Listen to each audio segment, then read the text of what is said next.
কি ব্যাপার রতন সাহেব, এই ডেস্কের লোক কই? স্যার, সে তো নামাজ পড়তে গেছে। আপনি এটা কি বলতেছেন? সে কাজ বাদ দিয়ে নামাজ পড়তে গেছে? আর সে কি সবসময় নামাজ পড়ে? জি স্যার, সে সবসময় 5 ওয়াক্ত নামাজ পড়ে। আর সে সৎ, নীতিবান, আদর্শ, ইমানদার একজন মানুষ। তাহলে আপনি বলতেছেন সে সৎ, নীতিবান, আদর্শ, ইমানদার মানুষ? জি স্যার, সে খুব সৎ এবং নীতিবান একজন মানুষ। হ্যাঁ, আমি তো সেটা নিজেই বুঝতে পারতেছি সে কতটা নীতিবান এবং সৎ মানুষ, যে তার মালিকের কাজ বাদ দিয়ে নামাজ পড়তে গেছে। সে তার কাজে ফাঁকি দিতেছে, আর সে কিনা সৎ, নীতিবান মানুষ। আমি যতটুকু জানি এখান থেকে মসজিদ যেতে 5 মিনিট সময়ের বেশি লাগে, যাইতে আইতে 10 মিনিট, আর 10 মিনিট নামাজ, প্রায় 20 মিনিট সময় নষ্ট করে। তার মতন এত সৎ আর নীতিবান লোক আমার অফিসে দরকার নাই। তারা আসলে বইলা দিবেন। ঠিক আছে স্যার, আমি তারা বইলা দিব।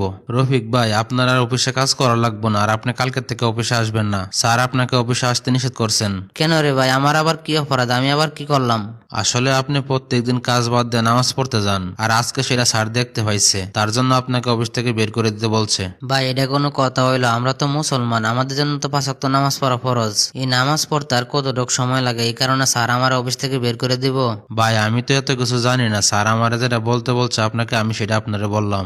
ভাই, আপনি একটু আমার হয়ে স্যারেরা বুঝান। স্যারেরা বুঝাইলে হয়তো বা স্যার বুঝবে।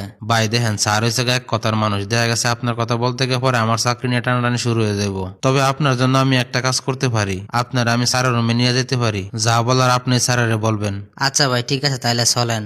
স্যার, রফিক সাহেব আসছে, আপনার সাথে কি জানি কথা বলবে। স্যার, দয়া করে আপনি আমার চাকরিটা থেকে বাদ দিয়েন না। আমার এই চাকরির উপরে বর্তমানে আমার সংসারটা চলতেছে। তাছাড়া ঘরে আমার বৃদ্ধ বাবা মা আছে, তাদের জন্য প্রতিদিন ওষুধ কিনতে হয়। স্যার, দয়া করে আপনি আমার এই চাকরিটা থেকে বাদ দিয়েন না। স্যার, আমি তো কোনো খারাপ কাজ করি না, আমি শুধু নামাজ পড়তে গেছি, আর নামাজ পড়া প্রত্যেক মুসলমানের জন্য ফরজ। আচ্ছা ঠিক আছে, তুমি থামো। তোমার পরিবারের কথা, বাবা মার কথা চিন্তা করে আমি তোমার চাকরি থেকে বাদ দিব না। তবে তুমি যে অপরাধ করছো তার জন্য তোমার শাস্তি পেতে হইব। স্যার, তার জন্য আমার কি শাস্তি ভোগ করতে হবে বলেন? তোমার শাস্তি বলতে আসলে তুমি তো ভালো করে জানো আমি এক কথার মানুষ। আমি যেহেতু একবার বলছি তোমার এই অফিসে রাখবো না, তার মানে তুমি এই অফিসে আর থাকতে পারবা না। স্যার, আপনি তো মাত্র বললেন আমাকে অফিস থেকে বের করবেন না, এখন আপনি তো আমার সেই অফিস থেকে বের করে দিতেছেন। তাইলে এটা কেমন হয়ে গেল না? হ্যাঁ, তোমাকে আমি অফিস থেকে বের করে দিলাম, এটা ঠিক। কিন্তু এই অফিস থেকে তোমার মতন একজন সৎ, নীতিবান, ইমানদার মানুষ আমি খুঁজতেছিলাম। তুমি যে এখান থেকে প্রতিদিন মসজিদে যায় নামাজ পড়ো, তাতে আমার কাজের সময় নষ্ট হয় সেটা না। এখান থেকে মসজিদ অনেকটা দূর, তোমার আসা যাওয়ায় অনেক কষ্ট হয়। তাই চিন্তা করছি গাজীপুর সদরে আমি নতুন একটা অফিস নিয়েছি,